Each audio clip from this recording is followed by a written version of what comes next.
Okay, வந்திருக்கிற எல்லாருக்கும் இயேசு கிறிஸ்துவ நாமத்தினாலே என்னுடைய வாழ்த்துல அறிவித்துக் கொள்கிறேன். ஜூம் மூலம் இன்றைக்கு நம்முடைய சபைக்கு இல்லை என்றால் அநேக சபைக்கு மிகவும் முக்கியமான ஒரு நாள். காரணம், நம்முடைய கவர்மெண்ட் சபையாக கூடி ஆராதிக்கலாம், ஆனால் லிமிட் சொல்லியிருக்கிறாங்க. மாஸ்க் போட வேண்டும், பாட்டு பாடக்கூடாது, அப்பம் எடுக்கக்கூடாது, ரசம் எடுக்கக்கூடாது என்றால் லிமிட் சொல்லியிருக்கிறார்கள். அதனாலே நாம் ஒரு 2 வாரம் பார்க்கலாம் என்று இருக்கிறோம். சோ இன்றைக்கு நாம் இந்த செய்தி சபையினுடைய முக்கியத்துவம் என்ன என்பதை நான் சபை தொடங்கின பிறகு கொடுக்கலாம் என்று நினைத்தேன். ஆனாலும் நாம் சீக்கிரம் தொடங்கலாம் என்று இருக்கிறோம். இன்றைக்கும் நம்முடைய அம்மா வந்திருக்கிறாங்க, தானா வந்திருக்கிறான், இன்னும் பெருமாள் பிரதர், நிறைய பேர் கேட்டுக்கிட்டு இருக்காங்க. நிறைய பேர் பயப்படுறாங்க, எப்படி பிரதர் வர்றது, எல்லாருக்கும் பயமா தானே இருக்கு அப்படின்னு சொல்றாங்க. ஆனாலும் நாம் பெருமாள் பிரதர் ஜெபம் பண்ணும் போது ஸ்தோத்திரம் பண்ணும்போது சொன்னார், சபை கூடி விடுதலை சிலர் விட்டு விடுகிறது போல நான் விட்டுவிட கூடாது. ஆனால் இப்பொழுதுள்ள சூழ்நிலை இப்படி இருக்கிறதுனாலே நாம் இன்னும் ஒரு 2 வாரம் பார்த்து அடுத்த வாரம் இல்லையா அதுக்கு அடுத்த வாரம் கூடலாமா, அந்த கவர்மெண்டுடைய அந்த புரோட்டோகால் படி நாம் கூட வேண்டும். ஆனால் அப்ப எடுக்கக்கூடாது என்றெல்லாம் சொல்லுகிறார்கள். அது எந்த விதத்திலே ஒத்து வரும் என்று தெரியவில்லை. நீங்களும் ஜெபித்துக் கொள்ளுங்கள். கிருமி நாசினி அடிக்கிற மிஷின் வாங்கலாம், டெம்பரேச்சர் பார்க்கறது வாங்கலாம், எல்லாம் நம்ம இடைவெளி விட்டு உட்காரலாம். சோ இதெல்லாம் நாம் பார்த்து சீக்கிரமாக செய்ய வேண்டும். பைபிளும் அதை தான் சொல்லுகிறது. உலகத்திலே சபையை போல மிக மிக உன்னதமான மேன்மையான ஒரு படை இந்த உலகத்திலே வேறு எதுவுமே இல்லை. சபை கூடி வருவதை போல வேறு எந்த ஒரு கூடுகையும் இந்த உலகத்திலே, மேன்மையான அநேக கூடுகைகள் இந்த உலகத்திலே இருக்குது. ஆனால் சபை கூடுவதிலே போல சபையிலே நாம் சேர்ந்து ஆராதிக்கிற அந்த ஐக்கியத்தை போல ஒரு மேன்மையான ஆசீர்வாதமான ஐக்கியம் வேறு உலகத்திலே வேறு எங்கும் இல்லை. இது நமக்கு தான் புரியும். சபையுடைய முக்கியத்துவம் என்ன என்பது நமக்கு புரியும், உலகத்திற்கு புரியாது. நம்ம பார்த்து சிரிப்பாங்க. சபையினுடைய பாருங்கள், சபை மாத்திரம்தான் நித்தியமான ஜீவனுக்கான ஒரே நம்பிக்கை, நித்திய ஜீவனுக்கான ஒரே நம்பிக்கை சபை மாத்திரம் என்பது உலகத்துக்கு தெரியாது. அழிந்து போகிற பாவிகளுக்கு இது தெரியாது. இன்றைக்கு இந்த உலகத்தில் உள்ள கவர்மெண்ட் தங்களுடைய சரீர பாதுகாப்புக்காக தான் இந்த லாக்டவுன் எல்லாம் கொண்டு வந்திருக்காங்க. அதனாலதான் சபைகள் எல்லாம் அடைத்து போட்டிருக்கிறார்கள். ஆனால் நித்திய பாதுகாப்புக்காக அவர்கள் இந்த சபையை திறக்க வேண்டும். அமெரிக்காவில் ட்ரம்ப் சொன்னாரு, சபை திறக்க வேண்டும், நமக்கு அதுதான் பாதுகாப்பு. அதுதான் உண்மை. பிரியமானவர்களே, இன்றைக்கு சபைகள் அடைக்கப்பட காரணம் நம்முடைய சரீரம் பாதுகாக்கப்பட வேண்டும் என்பதற்காக. ஆனால் நித்தியமான பாதுகாப்புக்கு ஒரே ஒரு இடம் சபை மாத்திரமே உண்டு. ஒரு நித்தியமான பாதுகாப்பு, ஆவிக்குரிய பாதுகாப்பு நமக்கு சபை மாத்திரமே. ஆனால் உலகம் இதை பற்றி கவலையற்றவர்களாக இருக்கிறார்கள். உலகத்துக்கு இதை பற்றி தெரியாது. நாம எபேசியர் 2ஆம் அதிகாரத்துல வாசிக்கிறோம், அக்கிரமத்திலும் பாவத்திலும் மரித்தவர்களாக இருக்கிறார்கள். உலகத்திற்கு சபையுடைய மேன்மை என்னவென்று தெரியாது. அவர்கள் அக்கிரமத்திலும் பாவத்திலும் மரித்தவர்களாக இருக்கிறார்கள். இன்னும் அதே எபேசியர் 2ஆம் அதிகாரம் 3ஆம் வசனத்திலே அவர்கள் கோபாக்கிரின் பிள்ளைகளாக இருக்கிறார்கள் என்று நாம் அங்கே வாசிக்கிறோம். இன்னும் எபேசியர் 4ஆம் அதிகாரம் எடுங்கள். அவிசுவாசியுடைய குணம் என்ன என்பதையும் அவர்கள் இந்த சபையினுடைய மேன்மை என்ன என்பதையும் அவர்களுக்கு தெரியாது என்பதை சில வசனங்களை படித்துவிட்டு நாம் யார், நம்முடைய மேன்மை என்ன, நாம் மாத்திரமே தான் இந்த உலகத்திற்கு ஒரே நம்பிக்கை, பாவிகளுக்கு ஒரே நம்பிக்கை சபை மாத்திரம் தான் என்பதை நாம் பார்த்து இந்த செய்தியை நாம் முடிக்கலாம். எபேசியர் 4ஆம் அதிகாரம், எபேசியர் பைபிள்ல எல்லாரும் எடுத்து வாசிக்கலாம். எபேசியர் 4ஆம் அதிகாரம், எபேசியர் 4ஆம் அதிகாரம் 18-19 வசனத்திலே நான் வாசிக்கிறேன். எபேசியர் 4ஆம் அதிகாரம் 18, 19 வசனத்திலே அவர்கள் பாருங்கள், அவிசுவாசிகள், தேவனை அறியாதவர்கள், அவர்கள் உணர்வில்லாதவர்களாய் சகலவித அசுத்தங்களையும் ஆவலோடு நடப்பிக்கும்படி தங்களை காம விகாரத்திற்கு ஒப்பு கொடுத்திருக்கிறார்கள். இன்னும் 18ஆம் வசனம், அவர்கள் புத்தியில் அந்தகாரப்பட்டு தங்கள் இருதய கடினத்தினால் தங்களில் இருக்கும் அறியாமையினாலே தேவனுடைய ஜீவனுக்கு அந்நியராய் இருந்து உணர்வில்லாதவர்களாய் சகலவித அசுத்தங்களையும் ஆவல் தங்களை காம விவகாரத்திற்கு ஒப்பு கொடுத்திருக்கிறார்கள். உலகம் நம்முடைய சபையினுடைய ஐக்கியத்தினுடைய மேன்மை என்னவென்று தெரியாது. இன்னும் இயேசு கிறிஸ்து கூட சொன்னார், தேவனுடைய ராஜ்யத்தின் ரகசியங்கள் அவர்களுக்கு அறிவிக்கப்படவில்லை என்று இயேசு கிறிஸ்து சொன்னார். இன்னும் யோவான் 3ஆம் அதிகாரத்திலே 19ஆம் வசனத்திலே அவர்கள் ஒளியை பார்க்கிலும் இருளை அதிகமாக விரும்புகிறார்கள் என்பதை கர்த்தராகிய இயேசு கிறிஸ்து யோவான் 3ஆம் அதிகாரம் 19ஆம் வசனத்திலே சொல்லுவதை பார்க்கலாம். பாருங்கள், யோவான் 3ஆம் அதிகாரம் 19ஆம் வசனம், ஒளியானது உலகத்திலே வந்திருந்தும் மனுஷனுடைய கிரியைகள் பொல்லாதவர்களா இருக்கிறபடினால் அவர்கள் ஒளியை பார்க்கிறோம் விரும்புகிறதே அந்த ஆக்கினை தீர்ப்புக்கு காரணமாக இருக்கிறது. இந்த ஜனங்கள் அவர்கள் பாவத்தை தான், இருளை தான் அதிகமாக விரும்புகிறதுனாலே அவர்கள் இந்த சபையுடைய மேன்மை என்ன என்று அவளுக்கு தெரியாது. இன்னும் கர்த்தராகிய இயேசு கிறிஸ்து தெய்வீக சத்தியங்களை அவர்கள் ஏற்றுக்கொள்ள மாட்டார்கள் என்று அவர்களை பற்றி கர்த்தராகிய இயேசு கிறிஸ்து சொல்றார். இன்னும் ரோமர் 8ஆம் அதிகாரத்திலே எடுங்கள். ரோமர் 8ஆம் அதிகாரம்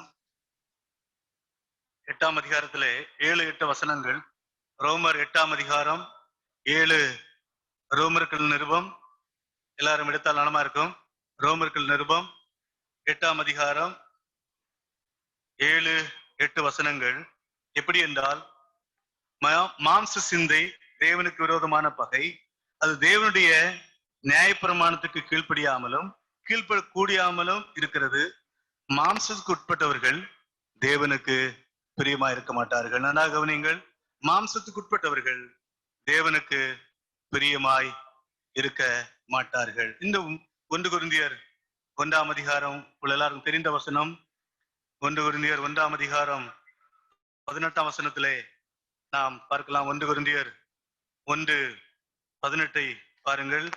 1 கொரிந்தியர் 1ஆம் அதிகாரம் 18ஆம் வசனம், சிலுவையை பற்றிய உபதேசம் கெட்டு போகிறவர்களுக்கு பைத்தியமாயிருக்கிறது, ரட்சிக்கப்படுகிற நமக்கோ அது தேவ பலனாயிருக்கிறது. பிரியமானவர்களே, சிலுவையை பற்றிய உபதேசம் கெட்டு போகிறவர்களுக்கு, அவிசுவாசிகளுக்கு இது பைத்தியமாக இருக்கிறோம்.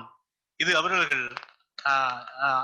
அவர்கள் ஏற்றுக்கொள்ள மாட்டார்கள். சபையினுடைய மேன்மை, சபையினுடைய ஆசீர்வாதம், சபையினுடைய ஐக்கியம் உலகத்திலே எல்லா ஐக்கியத்தை விட மிகவும் மேலான என்பது அவிசுவாசிகளுக்கு தெரியாது. இன்னும் 2 கொரிந்தியர் 4ஆம் அதிகாரத்திலே இந்த சுவிசேஷத்தின் ஒளி மனிதனுடைய இருதயத்திலே போகாதபடிக்கு இப்பிரபஞ்சத்தின் தேவனானவன் அவருடைய மனக்கண்களை குருடாக்கி வைத்திருக்கிறான் என்று 2 கொரிந்தியர் 4ஆம் அதிகாரத்திலே நாம் வாசிக்கலாம். 2 கொரிந்தியர் 4 எடுங்கள். 2 கொரிந்தியர் 4ஆம் அதிகாரம் 4ஆம் வசனம். 2 கொரிந்தியர் 4ஆம் அதிகாரம் 4ஆம் வசனம், தேவனுடைய சாயலாய் இருக்கிற சுவிசேஷத்தின் கிறிஸ்துவின் மகிமையான சுவிசேஷத்தின் ஒளி அவிசுவாசிகளாக அவர்களுக்கு பிரகாசமாய் இராதபடி இப்பிரபஞ்சத்தின் தேவனானவன் அவருடைய மனக்கண்களை குருடாக்கினான். பாருங்கள், இப்பிரபஞ்சத்தின் தேவன் அவருடைய மனது பிரகாசம் ஆகாதபடிக்கு அவிசுவாசியுடைய அந்த மனதை இப்பிரபஞ்சத்தின் தேவன் குருடாக்கி அதை வைத்திருக்கிறான். அவர்கள் அவிசுவாசிகள் தேவனுடைய ஜீவனுக்கு தூரமானவர்களாக நித்தியமான இருளுக்கு நேராக போய்கொண்டிருக்கிறார்கள். பாருங்கள், இப்படிப்பட்ட தான் மனிதனுடைய டயக்னோஸ், மனிதனுடைய இருதய சூழ்நிலை. இப்போ நம்ம என்ன நோய் இருக்கிறது என்பதை கண்டுபிடிக்க டயக்னோஸ் பண்ணுவாங்கல்ல, டெஸ்ட் பண்ணி என்ன இருக்கிறது என்றை அவர்கள் தெளிவாக கண்டுபிடிப்பது போல அவிசுவாசியுடைய இருதயம் எப்படி இருக்கிறது என்பதை நாம் தெளிவாக வேதத்திலே நாம் பார்த்தோம். அவர்கள் தேவனுக்கு பிரியமாய் இருக்க மாட்டார்கள். இன்னும் ஜென்ம சுபாவம் உள்ள மனுஷன் ஆவிக்குரிய காரியங்களை அறியான் என்று கூட 1 கொரிந்தியர் 2ஆம் அதிகாரம் விடுங்கள். 1 கொரிந்தியர் 2ஆம் அதிகாரம் 1 கொரிந்தியர் 2ஆம் அதிகாரம் 14, 15, 2 கொரிந்தியர் 4ஆம் அதிகாரம் 2ஆம் அதிகாரம்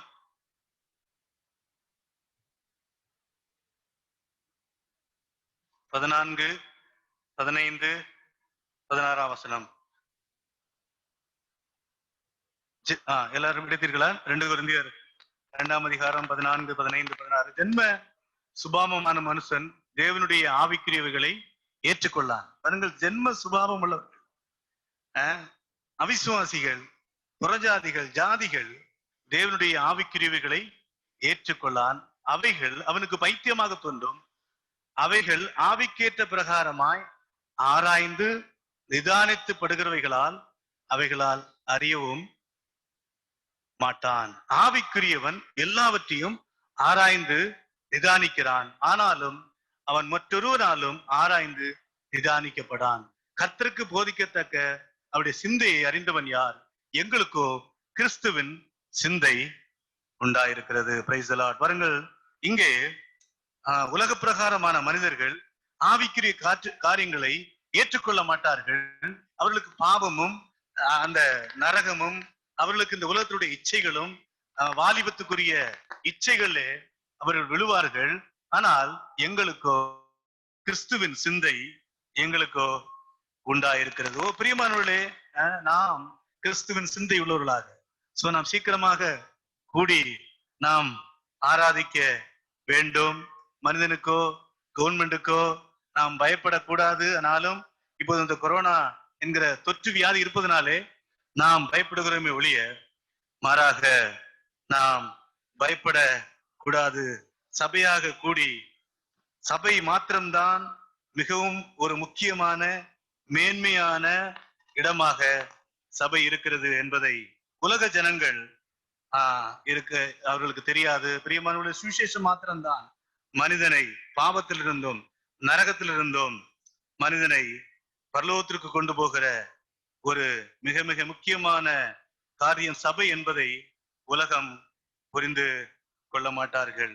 கிறிஸ்தவம் மாத்திரம்தான், சுவிசேஷம் மாத்திரம்தான், இல்லையென்றால் வேத புஸ்தகம் பைபிள் மாத்திரம்தான், சபை மாத்திரம்தான் மிக மிக முக்கியமானது என்பதை உலகம் புரிந்து கொள்ளாது.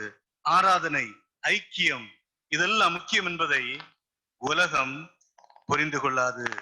ஆனால் நமக்கு கிறிஸ்துவின் சிந்தை இருப்பதனாலே நமக்கு இது புரிந்து கொள்ளும். சோ கிறிஸ்தவம் ஏதோ ஒரு கடமை அல்ல. கிறிஸ்தவம் ஒரு சடங்கு ஆச்சாரம் அல்ல. கிறிஸ்தவம் ஒரு ஒழுக்க நெறிமுறைகள் அல்ல. கிறிஸ்தவம் ஒரு ஆவிக்குரிய ஐடியா அல்ல. கிறிஸ்தவம் உதவி செய்கிற ஒரு கூட்டம் அல்ல. மாறாக கிறிஸ்தவம் உண்மையான தேவனையும் நம்முடைய கர்த்தராகிய இயேசு கிறிஸ்துவையும் ஆராதிப்பதுதான் உண்மையான கிறிஸ்தவம். அதை நாம் அதிசீக்கிரமாக நாம் செய்ய வேண்டும். காரணம், கிறிஸ்தவர்களாகி நாம் கர்த்தராகிய இயேசு கிறிஸ்துவை அன்பு கூர்ந்து அவரை ஆராதித்து அவரை நாம் விசுவாசித்து கீழ்ப்படிந்து சேவிக்க கடமைப்பட்டிருக்கிறோம். அதைதான் நாம் அவரை ஏற்றுக்கொண்ட போது அவரை கர்த்தராக இரட்சகராக நாம் ஏற்று கொண்டிருக்கிறோம். அவர் நம்முடைய கர்த்தர். அவர் நம்மை ஆண்டு நடத்துகிற கர்த்தராக இரட்சகராக அவர் நம்மை அவருக்கு ஒப்பு கொடுக்க வேண்டும். அவர் மாத்திரமே பாவத்திலிருந்தும் நரகத்திலிருந்தும் விடுதலை கொடுக்கிறவர். இது விழுந்து போன மனிதனுக்கு இதை அவர்கள் ஏற்றுக்கொள்ள மாட்டார்கள். இது அவர்கள் தேவனுக்கு பிரியமாக அவர்கள் நடக்க மாட்டார்கள். சாத்தானும் அவருடைய மனதை குருடாக்கி வைத்திருக்கிறான். ஆனால் நமக்கு தெரியும் பிரியமானவர்களே, நாம் விசுவாசிப்பது என்னவென்றால், நித்தியமான தேவன், பரிசுத்தமான தேவன் மனிதனானார், நம்முடைய பாவத்திற்காக மரித்து யார் யார் அவரை விசுவாசிக்கிறார்களோ அவர்களுக்கு மரணத்திலிருந்து நித்திய ஜீவனை கொடுத்தார் என்று கிறிஸ்துவர்களாகிய நாம் விசுவாசிக்கிறோம். அது மாத்திரமல்ல, நம்முடைய விசுவாசம் என்னவென்றால் நம்முடைய ராஜா இந்த உலகத்திலே அடிமையாக வந்தார் என்பதை நாம் விசுவாசிக்கிறோம். அது மாத்திரமல்ல, நம்முடைய விசுவாசம் என்ன? சிங்காசனத்திலே, பரலோகத்திலே சிங்காசனத்திலே பொற்கிரீடம் சூட்டப்பட்டவராக இருந்த நம்முடைய இயேசு கிறிஸ்து இந்த உலகத்திலே, மண்ணுலகத்திலே வந்து முட்கிரீடம் சூட்டப்பட்டவராக நமக்காக மாறினார் என்று நாம் விசுவாசிக்கிறோம். நாம் விசுவாசிப்பது, போன வாரம் ராஜேந்திரன் கூட சொன்னார் இல்லையா, குற்றவாளிகளை நித்தியமான நீதியாக நியாயம் தீர்க்கிற கர்த்தராகிய இயேசு கிறிஸ்து நமக்கு பதிலாக குற்றவாளியாக மாறினார் என்பதை நாம் விசுவாசிக்கிறோம். நம்முடைய தேவன் பாவிகளை பாதுகாக்கிற தேவன் என்பதை நாம் விசுவாசிக்கிறோம். பிரியமானவர்களே, நம்முடைய விசுவாசம் என்ன?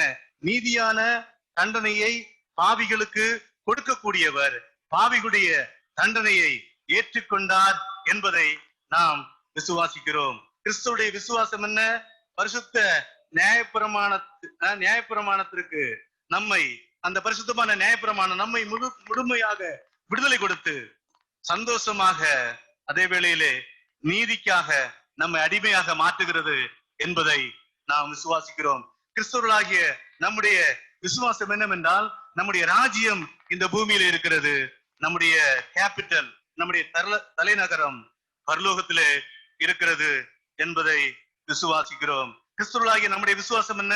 நாம் சிறுமந்தையே பயப்படாதே என்று சொல்லுகிற சிறுமந்தை என்பதை விசுவாசிக்கிறோம். அதே வேளையிலே ஆயிரக்கணக்கான ஆயிரமான பரிசுத்தவான்கள் நிறைந்த கூட்டம் என்பதையும் நாம் விசுவாசிக்கிறோம். கிறிஸ்தவர்களாகிய நாம் விசுவாசிப்பது என்ன?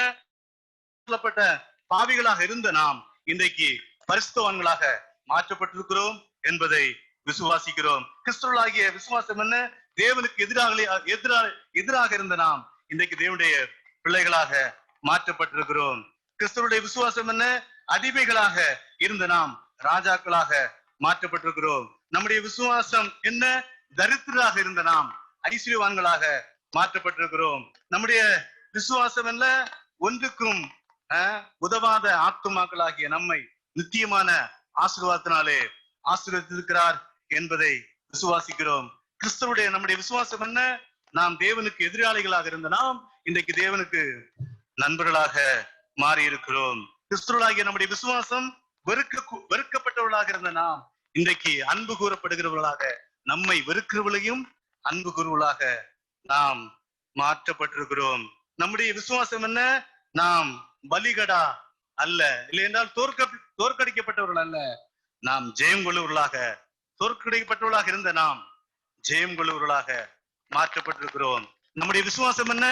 பலவீனத்திலே பலன் உள்ளவர்கள் என்பதை நாம் விசுவாசிக்கிறோம்.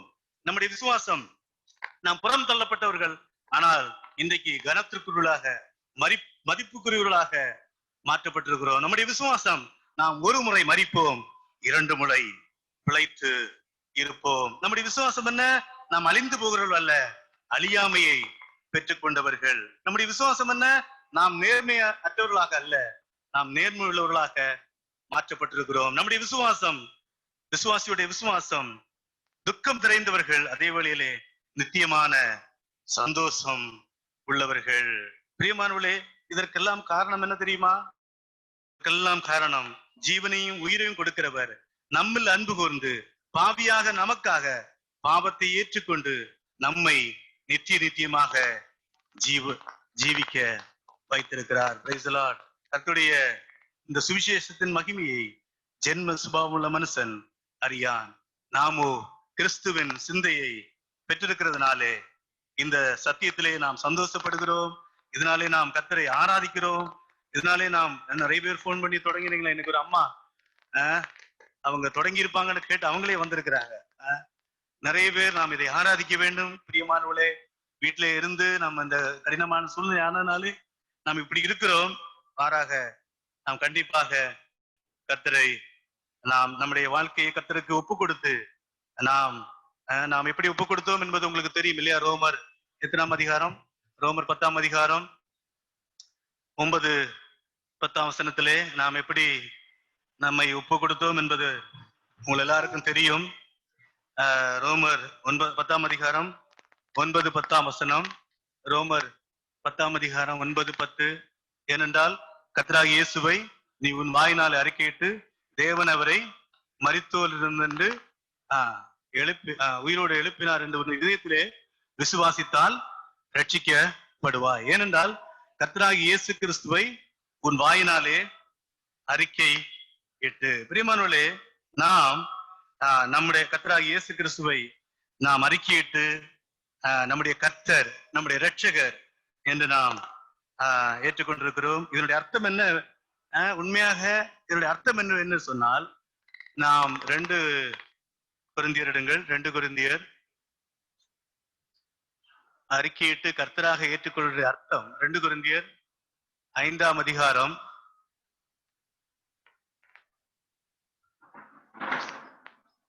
2 கொரிந்தியர் 10ஆம் அதிகாரம் 2 கொரிந்தியர் 10ஆம் அதிகாரம் 5ஆம் வசனம்.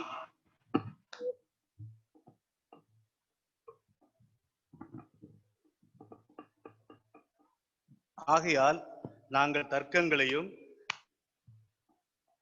தேவனை அறிகிற அறிவுக்கு விரோதமாக எழும்புகிற எல்லா மேட்டிமையும் நிர்மூலமாக்கி எந்த எண்ணத்தையும் கிறிஸ்துவுக்கு கீழ்ப்படிய சிறைப்படுத்துகிறவர்களாக இருக்கிறோம். நல்லா கவனிங்க.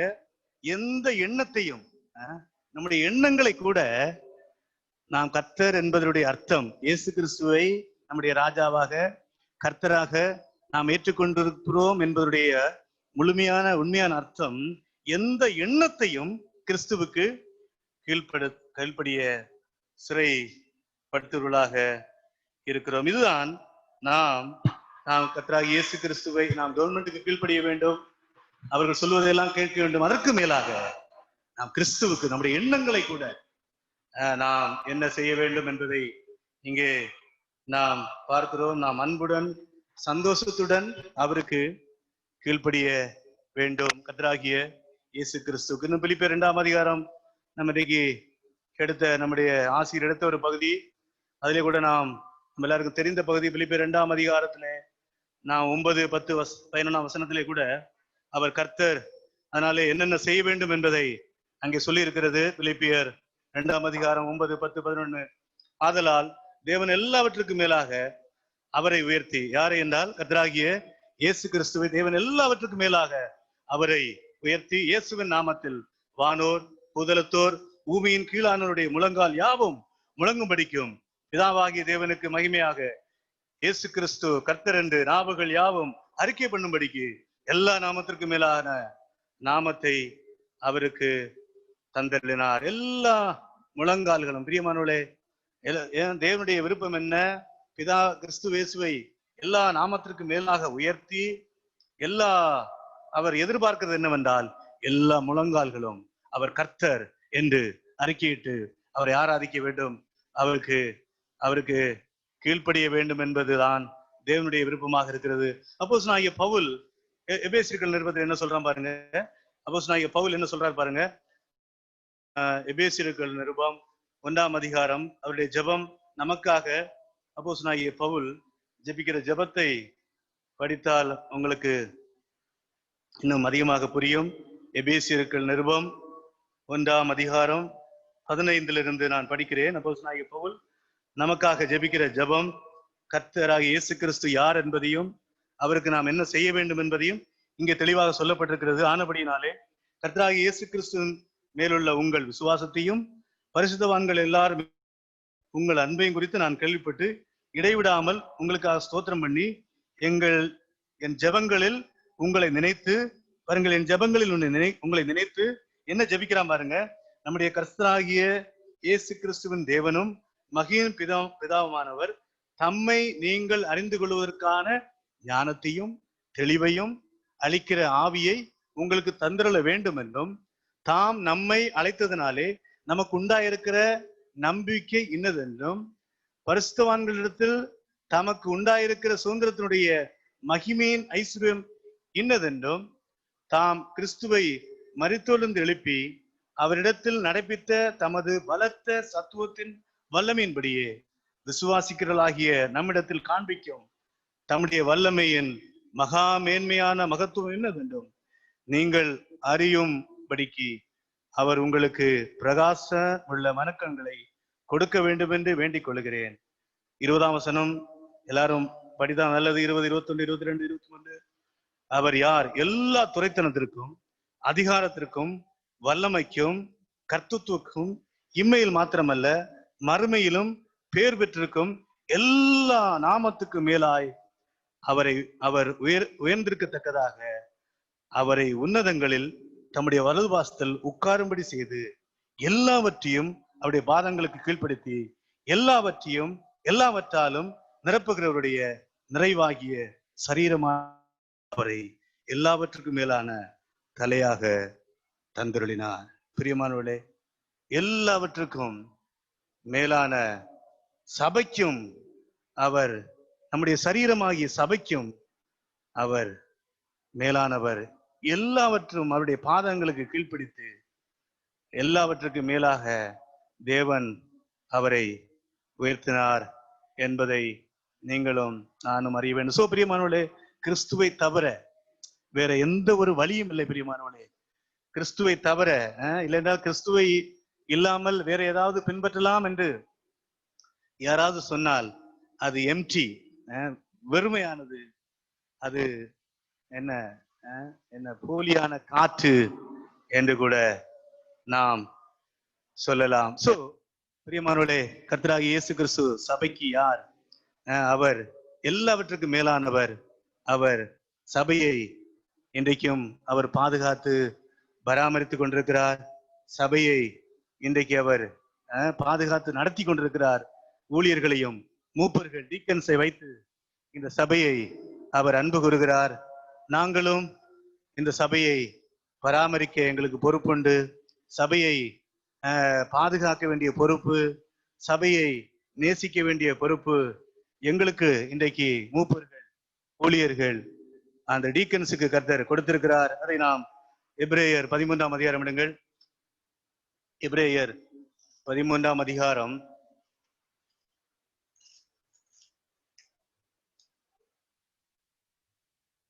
7ஆம் வசனம். எபிரேயர் 13ஆம் அதிகாரம் 7ஆம் வசனம். எல்லாம் எடுத்தீங்களா? எபிரேயர் 13, Hebrews chapter 13 verse 7. எபிரேயர் 13, 7ஆம் வசனம். தேவ வசனத்தை உங்களுக்கு போதித்து உங்களை நடத்தினவர்களை நீங்கள் நினைத்து அவர்களுடைய நடக்கையின் முடிவை நன்றாய் சிந்தித்து அவருடைய விசுவாசத்தை பின்பற்றுங்கள். பிரியமானவர்களே, பாருங்கள், நாங்கள் சபையை இப்பொழுது மேய்க்கிறோம். நாங்கள் சபையை நாங்கள் வசனத்தினாலே போஷிக்க வேண்டும். எங்களுடைய விசுவாச வாழ்க்கை வாழ்ந்து நீங்கள் எங்களை பின்பற்றுகிற ஒரு வாழ்க்கையை வாழ்ந்து நாங்கள் இந்த சபையை தேவன் அன்பு கூறுகிற, தேவன் ரட்சித்து தேவன் ஏற்படுத்தின சபையை நாங்கள் பாதுகாத்து பராமரிக்க வேண்டிய பொறுப்பு தேவன் எங்களிடத்திலேயும் கொடுத்திருக்கிறார். அவர்தான் பராமரிக்கிறார். அண்டர் எங்களுடைய கைகளிலே இப்பொழுது கொடுத்திருக்கிறார். இன்னும் எபிரேயர் 13, 17, எபிரேயர் 13 அதே 13ஆம் அதிகாரம் 14ஆம் வசனத்திலே, உங்களை நடத்துகிறவர்கள் உங்கள் ஆத்துமாக்களுக்காக உத்தரவாதம் பண்ணுகிறவர்களாய் விழித்திருக்கிறவர்களானபடியால் அவர்கள் துக்கத்தோடு அல்ல சந்தோஷத்தோடு அதை செய்யும்படி அவர்களுக்கு கீழ்ப்படிந்து அடங்குங்கள். அவர்கள் துக்கத்தோடு அப்படி செய்தால் அது உங்களுக்கு பிரயோஜனமாய் இருக்க மாட்டாது. சபையில் உள்ள மூப்பர்களுக்கும் சபையில் உள்ள ஊழியர் டீக்கன்ஸுக்கு நீங்கள் அவர்கள் இந்த உலகத்திலே மிகவும் கடினமான வேலை ஊழியம் என்பதை, ஏன்னா கணக்கு தேவன் கொடுத்த ஒவ்வொரு ஆத்துமாக்களுக்கும் கணக்கு கொடுக்க வேண்டிய பொறுப்பு இந்த சபையில் உள்ள ஊழியர் மூப்பர்கள் டீக்கன்ஸுக்கு உண்டு.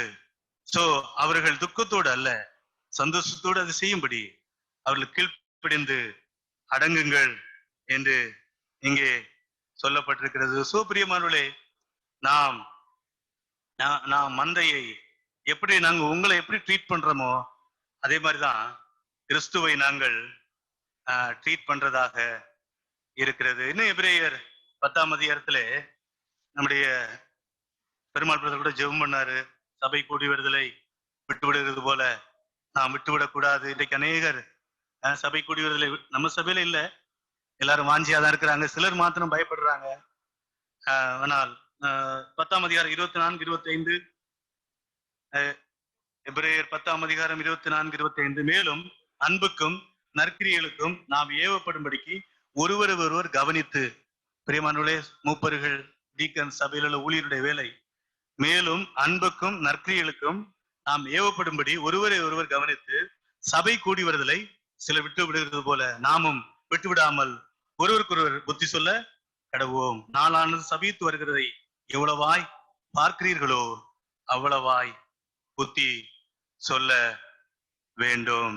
சோ இது வந்து நாம் செய்ய வேண்டிய ஒவ்வொருவரையும் நாம் செய்ய வேண்டிய காரியமாக இருக்கிறது. சோ ஒருவருக்கு ஒரு நற்கிரியைகளை செய்ய ஒருவர் நாம் கவனித்து நாம் கூடி வரும் பொழுது, அதான் சபை கூடி வருதல் ரொம்ப முக்கியமானது.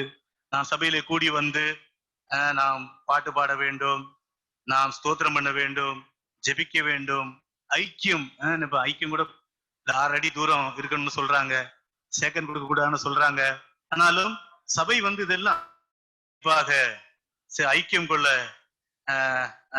நாம் கூடி வர வேண்டும். அப்பத்திலையும் பாத்திரத்திலையும் சபையிலே நாம் பங்கு பெற நாம் வேண்டும். காணிக்கை நாம் கொடுக்க வேண்டும், வேதத்தை வாசிக்க வேண்டும், வேத வசனத்தை பிரசங்கிக்க வேண்டும். இதை நாம் ஓப்பனாக நாம் செய்ய கடமைப்பட்டிருக்கிறோம். காரணம், ஆண்டவர் சொன்னார், நாம் தான் உலகத்திற்கு ஒளியாக, சபைதான் பிரியமானவர்களே உலகத்திற்கு ஒளியாக, சபைதான் உலகத்திற்கு ஒப்பாக இருக்கிறது, சபைதான் சத்தியத்திற்கு தோணும் ஆதாரமாக இருக்கிறது. இந்த உலகத்திலே தேவன் நம்மை ஆராதிக்க நம்மை அழைத்திருக்கிறார், நிறைவேற்ற வேண்டும். சபை மாத்திரமே சத்தியத்திற்கு, நீதிக்கு, ஒரு சத்தியமான நீதிக்கு ஒரு படை, ஒரு பெரிய இராணுவ படை வந்து சபை. உலக மக்கள் ரட்சிக்கப்பட வேண்டுமானால், மக்கள் பாதுகாக்கப்பட வேண்டுமானால், பிரியமானவர்களே, அது நீங்களும் சபையாகிய நீங்களும் நானும் மாத்திரமே என்பதை உணர வேண்டும். இந்த கூடி விடுதலை உலகம் அவ்வளவாக ஒத்துக்கொள்ளாது. இன்னும் மத்தேயு விடுங்கள், மத்தேயு சில காரியங்களை பார்த்து நாம் சீக்கிரம் முடிக்கலாம். மத்தேயு 15ஆம் அதிகாரம், மத்தேயு 5ஆம் அதிகாரம்,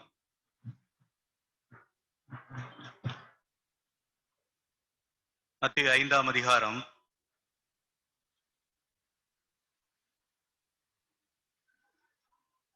10, 11,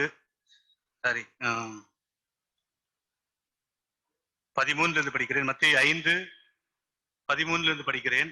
நம்மை, சபையை தேவன் என்ன சொல்லுகிறார் என்று பாருங்கள். நீங்கள் பூமிக்கு உப்பா இருக்கிறீர்கள். உப்பானது சாரமற்று போனால் எதனால் சாரமாக்கப்படும்? வெளியே கொட்டப்படுகிறதற்கும் மனுஷனால் மிதிக்கப்படுவதற்கும் ஒழிய வேறொன்றுக்கும் உதவாது. நீங்கள் உலகத்திற்கு வெளிச்சமாய் இருக்கிறீர்கள். பிரியமானவர்களே, பாருங்கள், உலகத்துக்கு நாம் உப்பாக, உலகத்திற்கு நாம் ஒளியாக இருக்கிறோம். ஆனால் இது சீக்கிரம் நம்ம செய்ய முடியாது இல்லையா? உலகத்துக்கு நம்ம உப்பா இருக்கிற உண்மைதான், உலகத்துக்கு நாம் ஒளியாக இருக்கிற உண்மைதான். ஆனால் உலகம் நம்மை சீக்கிரம் ஏற்றுக்கொள்ளாது என்பதை கூட நாம் அதே மத்தேயு 5ஆம் அதிகாரம் 10 படித்தால் உங்களுக்கு இது தெரியும். மத்தேயு 5ஆம் அதிகாரம் 10 படிக்கிறேன். நீதி நிமித்தம் துன்பப்படுகிறவர்கள் பாக்கியவான்கள், பரலோக ராஜ்யம் அவருடையது. என் நிமித்தம் உங்களை நிந்தித்து துன்பப்படுத்தி பலவித தீமையான மொழிகளையும் உங்கள் பேரில் பொய்யாய் சொல்வார்களானால் பாக்கியவான்களாய் இருப்பீர்கள். சந்தோஷப்பட்டு களி கூறுங்கள், பரலோகத்தில் உங்கள் பலன் மிகுதியாய் இருக்கும். உங்களுக்கு முன்னிருந்த தீர்க்கதரிசிகளும் அப்படியே துன்பப்படுத்தினார்கள். சோ பிரியமானவர்களே, நாம் இந்த உலகத்திலே நாம் தான் இந்த உலகத்திற்கு ஒளியாக இருக்கிறோம். இல்லை என்றால் இந்த உலகத்திற்கு இன்னும் எளிதாக சொல்ல வேண்டுமானால் நாம் தான் இந்த உலகத்திற்கு இயேசு கிறிஸ்து. இன்னும் உங்களுக்கு புரியும் என்று நினைக்கிறேன். இப்போது இந்த உலகத்திற்கு நாம் தான் இயேசு கிறிஸ்து என்பதை நாம் அறிந்து கொள்ள வேண்டும். இருளிலே, அந்தகாரத்திலே இருக்கிற ஜனங்கள் அவர்கள் ஒளியிலே அவர்களை கொண்டு வர ஒரே நம்பிக்கை, பாவத்திலும் பிரியமானவர்களே நரகத்துக்கும் சாத்தானிடத்திலே போய் கொண்டிருக்கிற மக்களுக்கு ஒரே நம்பிக்கை நீங்களும் நானும் தான். சபை மாத்திரம்தான் பாவிகளுக்கு ஒரே நம்பிக்கை, சபை மாத்திரம்தான். சோ நாம் கர்த்தரை ஆராதிக்க கடமைப்பட்டிருக்கிறோம். உப்பையும் இன்னும் அந்த ஒளியையும் குறித்து நாம் பார்த்து நாம் நேரமானது நாம் 10 நிமிஷத்துல நாம் முடிக்கலாம். உப்பு நம்ம ரொம்ப சாதாரணமா நம்ம எடுக்கிறோம் இல்லையா? உப்பு மிக மிக ஒரு மேன்மையான காரியம் என்பதை நாம் மறந்து விடுகிறோம். எங்க ஊர்ல எல்லாம் உப்பு வெளியில கடைக்கு வெளியில கோணில வச்சிருப்பாங்க அந்த காலத்துல. இப்ப பாக்கெட்ல எல்லாம் போட்டு விற்கிறாங்க. அந்த காலத்துல 50 கிலோ கோணி கடைக்கு வெளியே ஒரு தேங்காவுடைய அந்த சிரட்டை வச்சு அதுல போட்டிருப்பாங்க. 10 காசுக்கு ஒரு சிரட்டை அப்படி எடுத்து கொடுப்பாங்க. ஒரு 30-40 வருஷத்துக்கு முன்ன அப்படி அது அதை ஒரு பொருட்டாக நாம் எண்ணுவதில்லை. ஆனால் இயேசு கிறிஸ்து தெளிவா சொல்லியிருக்கிறாரு, நீங்கள் உலகத்திற்கு உப்பாக இருக்கிறீர்கள். உப்பை கிரேக்கர்கள் தெய்வீகமாக நினைப்பார்கள். உப்பை கிரேக்கர்கள் தெய்வீகமாக, ரோமர்களும் உப்பு தெய்வீகமானது என்று சொல்வார்கள். இங்கிலாந்துல ஒரு இளவரசர் ராஜாவை பார்த்து, ஒரு தடவை ஒரு இளவரசர் ராஜாவை பார்த்து, உம்முடைய ராஜ்யத்தையும் உப்பை போல அன்பு கூறுகிறேன் என்று சொன்னார். நான் ஒரு இளவரசர் ராஜாவை பார்த்து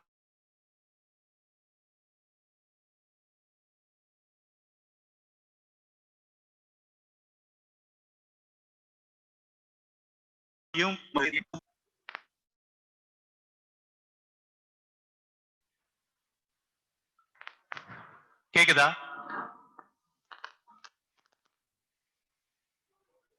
கேக்குதா?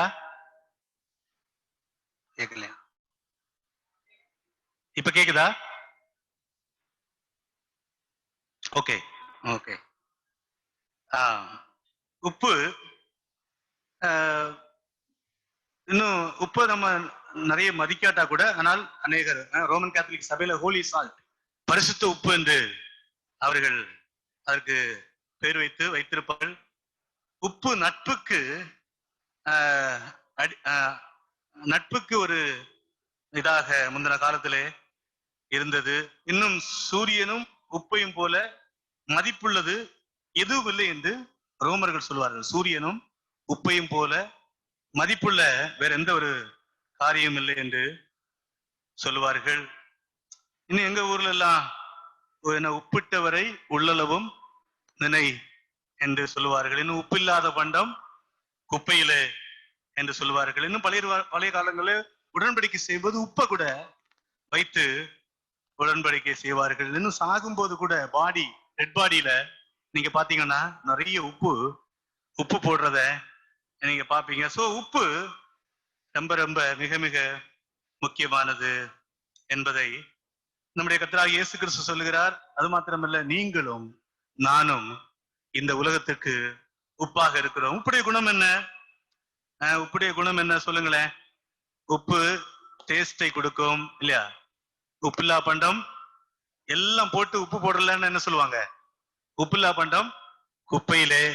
உப்பு கெட்டு போகாம, சிலவங்க உப்பு அது பரிசுத்தமானது, சுத்திகரிக்கும்னு சொல்றாங்க. காரணம் உப்புடைய கலர். உப்பு வெள்ளையா இருக்கிறதுனால உப்பு பரிசுத்தமானது. நாமும் பரிசுத்தமாக இருக்க வேண்டும். அதுவும் ஓகே. உப்பு டேஸ்ட், நல்ல டேஸ்ட் கொடுக்கும் இல்லையா? எல்லாம் போட்டு கொஞ்சம் உப்பு போடாட்டா சப்புன்னு இருக்கும் இல்லையா? உப்பு சுத்திகரிக்கும். உப்பு டேஸ்ட் கொடுக்கும். எல்லாவற்றுக்கும் மேலாக உப்பு கெட்டு போறதுல இருந்து பாதுகாக்கும். பிரியமானவர்களே, நாம் அழிந்து போகிற, கெட்டு போய் கொண்டிருக்கிற பாவிகளுக்கு, அவர்களுக்கு ஒரே வழி நீங்களும் நானும் தான், இந்த சபைதான். முதல்ல தேவன் இஸ்ரவேல் ஜனங்களை தெரிந்து கொண்டார்.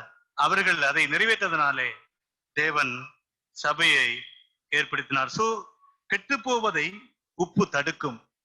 சோ நீங்களும் நானும் உங்களுடைய என்னுடைய பிரசன்ஸ், சபையினுடைய பிரசன்ஸ் கெட்டு போகிற சமுதாயத்தை பாதுகாக்க வேண்டும். நம்முடைய வாழ்க்கையின் மூலம், நம்முடைய பரிசுத்தமான வாழ்க்கையின் மூலம் நாம் அழிந்து போகிற, கெட்டு போகிற அநேக ஆத்துமாக்களை நாம் பாதுகாக்க வேண்டியவர்களாக இருக்கிறோம். இல்லை என்றால் இன்ஃபெக்ஷன் இல்லையா, சில பொருளை சாப்பிட்டா இன்ஃபெக்ஷன் ஆகும் இல்லையா, அதே மாதிரி இன்ஃபெக்ஷன் ஆகாம பாவிகள் கெட்டு போகாமல் இருக்க தேவன் நம்ம இந்த உலகத்திலே உப்பாக வைத்திருக்கிறார். நம்முடைய சமூகம் பிரசன்ஸ்னாலே இந்த உலகத்திலே பாவங்கள் குறைய வேண்டும். நாம் இந்த உலகத்தில் இருப்பதனாலே கெட்ட வார்த்தைகள் குறைய வேண்டும். நம்முடைய பிரசன்ஸ்னாலே பாவமான செயல்கள் குறைய வேண்டும். நம்முடைய பிரசன்ஸ்னாலே குடிக்கிறவர்கள் குடியை நிறுத்த வேண்டும். சபை மாத்திரம் the only force the church. ஒரே ஒரு சபை மாத்திரம்தான் பாதுகாப்பு, மற்ற கெட்டு போகாமல் பாதுகாக்கிற ஒரே ஒரு காரணம் சபை மாத்திரம். அதுக்காக நாம் இந்த சபையில, இந்த உலகத்திலே மிங்கிள் ஆக வேண்டும். ஆனால் நாம் உலகத்திலே செல்வாக்கை நாம் செலுத்த வேண்டும். உலக செல்வாக்கு நமக்குள்ளாலே வரக்கூடாது. இல்லைனால் உப்பு அமைதியா இருக்கும் பாருங்க. உப்பு பெருசா நம்ம எடுக்க மாட்டோம், ஆனா அது செய்கிற வேலை பயங்கரமானது. அதே மாதிரி நாமும் உப்பாக அமைதியா இருந்து நம்முடைய குடும்பத்திலே இல்லையா, நம்முடைய வீட்டிலே பிள்ளைகளை, நல்ல ஊழியக்கார பிள்ளைகளை வளர்த்து எடுக்க வேண்டியது நம்முடைய கடமை. பக்கத்து வீட்டிலே உள்ளவர்களை, நாம் வேலை செய்கிற இடத்திலே, நாம் போகிற ஸ்கூல்களிலே நம்முடைய அமைதியான செல்வாக்கை நாம் செயல்படுத்தி கெட்டு போகிற அநேகரை தடுக்க நாம் ரெடியாக இருக்க வேண்டும். உப்பு மாத்திரமல்ல, நாம் உப்பாக இருப்பது மாத்திரமல்ல, அதை விட ஒருபடி மேலே கர்த்தராகிய இயேசு சொல்லுகிறார், நீங்கள் உலகத்திற்கு ஒளியாக இருக்கிறீர்கள். ஒளி, இந்த ஒளியை பற்றி கூட உங்களுக்கு தெரியும். உப்பு அமைதியா இருக்கும், ஆனா ஒளி பிரகாசிக்கும் இல்லையா. ஒளி எல்லா இடமும் பிரகாசிக்கும். கர்த்தர் உங்களையும் என்னையும் இந்த உலகத்திலே உப்பாக, ஒளியாக வைத்திருக்கிறார். நான் உப்பு, நம்முடைய குணத்திலே நாம் உப்பு, நம்முடைய செயலிலே நாம் ஒளியாக இருக்க நாம் அழைக்கப்பட்டிருக்கிறோம். ஆனால் டேஞ்சர், இதுல ஏதாவது டேஞ்சர் இருக்கா? இருக்கு இல்லையா. உப்பு சாரமற்று போனால் அது குட் ஃபார் நத்திங். உப்பு சாரமற்று போனால் அது ஒன்றுக்கும் பிரயோஜனம் இல்லை என்பதை நாம் அறிய வேண்டும். அதே போல மரக்கால விளக்க கூட கொளுத்தி மரக்காலுக்கு அடியில வச்சோம்னா அதனால எந்த பிரயோஜனமும் இல்லை என்பதை நாம் அறிய வேண்டும். பிரியமானவர்களே, நாம் தான் இந்த உலகத்திலே உப்பாக, ஒளியாக. அதனாலே நாம் சீக்கிரமாக சபை கூடி வரலாம். இன்னும் 2 வாரம் வெயிட் பண்ணலாமா? சூழ்நிலைகளை பார்த்து நமக்கு எதிராக இன்றைக்கு சிலவங்க சொல்றாங்க, நிறைய பேர் நமக்கு வாட்ச் பண்றாங்க, தொடங்கினா பிரச்சனை பண்ணுவாங்க. அதுக்கு நாம் பயப்படுகிறோம். நேற்றைக்கும் கூட நம்ம சென்னை நகர சபை மூப்பர்கள், ஊழியர்கள் ஒரு கூட்டம் வச்சாங்க. அதுல என்ன சொன்னாங்கன்னா, நம்ம வாட்ச் பண்ணி ஜெயில போடுறதுக்கும் ஃபைன் அடிக்கிறதுக்கும் ஆளை வச்சிருக்கிறாங்க அப்படின்னு சொல்றாங்க. ஆனால் அப்படி இருப்பாங்க. ஆனால் அப்படி இருந்தாலும் அவர்கள் வெற்றி பெற முடியாது. அதை நாம் கவனத்தில் கொள்ள வேண்டும். பார்வோன் இஸ்ரவேல் ஜனங்களுக்கு விரோதமாக வந்தான். அவனும் நம்முடைய சேனையும் கடலிலே மூழ்கி போனது. சவுல் என்கிற ராஜா தேவன் கொடுத்த அதிகாரத்துக்கு மேலாக செயல்பட்டான், சிங்காசனத்தை இழந்தான். சாலோமோன் ஒழுக்கையான வாழ்க்கையை வாழாமல் ராஜ்யம் பிரிக்கப்பட்டது. நேபுகாத்நேசர் தன்னை தேவனை விட உயர்த்தினான். அவன் மாடுகளை போல புல்லை மேய்ந்து பைத்தியக்காரனாக மாறினான். பெல்சாசார் என்பவன் தன்னை பெரிய ஆளாக உயர்த்தினான். ஒரே இரவிலே அவன் கொல்லப்பட்டான். அதே வேளையிலே தேவனுக்கு கீழ்ப்படிந்தவர்கள், தானியேலை பற்றி உங்களுக்கு தெரியும். ராஜா கட்டளை இடுகிறார், இனி 30 நாள் என்னுடைய பர்மிஷன் இல்லாமல் ஒருவனும் தன்னுடைய தேவனை நோக்கி பார்க்கவோ ஜெபிக்கவோ கூடாது. ஆனால் தானியேல் என்ன செய்தான்? அவன் எப்பொழுதும் செய்வது போல பலகணிகளை ஜன்னல் எல்லாம் திறந்து வைத்து எப்பொழுதும் செய்வது போல 3 நேரம் ஜெபித்தான் என்பதை வாசிக்கிறோம். பவுலும் கூட பிரசங்கம் பண்ணக்கூடாது என்றெல்லாம் சொன்னார்கள்.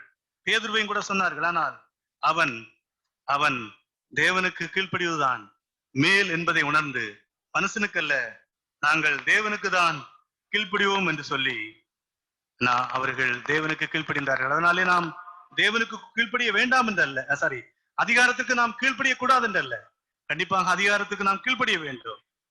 ஆனால் தேவனுடைய சட்டதிட்டங்களுக்கு விரோதமாக செயல்படும் போது நாம் அதற்கு கீழ்ப்படியாமல் தேவனுக்கு கீழ்ப்படிய வேண்டும். மாறாக நாம் கவர்மெண்ட்டுக்கு நாம் கீழ்ப்படிய வேண்டும் இல்லையா? லெப்ட்ல போக சொன்னா நம்ம லெப்ட்ல போகணும். கவர்மெண்ட் நமக்கு டாக்ஸ் கட்ட சொன்னா டாக்ஸ் கட்டணும். கவர்மெண்ட் நமக்கு சிக்னல்ல ஃபாலோ பண்ண சொன்னா ஃபாலோ பண்ணணும். கொடியேற்ற சொன்னா நம்ம கொடியேற்றணும் இல்லையா? சுதந்திர தினத்துக்கண்டு அதெல்லாம் நாம் செய்ய வேண்டும். ஆனால் தேவனுடைய காரியத்துக்கு விரோதமாக செயல்படுவார்கள்.